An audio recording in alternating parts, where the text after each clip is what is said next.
বাংলার পুরনো বছরকে বিদায় জানিয়ে বাংলার নতুন বছরকে স্বাগত জানানোই হচ্ছে বৈশাখ। বৈশাখ মাসের প্রথম দিনই হচ্ছে বৈশাখী মেলা। এই দিনে সবাই মিলে খুব আনন্দ উৎসব করে, পরিবার পরিজন নিয়ে ঘোরাফেরা করে, বাচ্চাদের নিয়ে একটু ঘুরতে যাওয়া, মজা করা।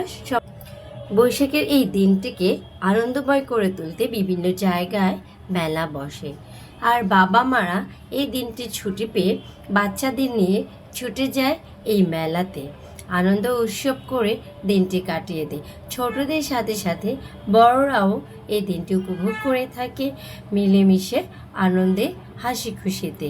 পুরোনো দিনের সব কিছু ভুলে গিয়ে নতুন বাংলা বছরকে সুন্দরভাবে গ্রহণ করে নেওয়াই হচ্ছে এই বৈশাখী, বাংলার নববর্ষ নামে যা পরিচিত। ভালো থাকবেন।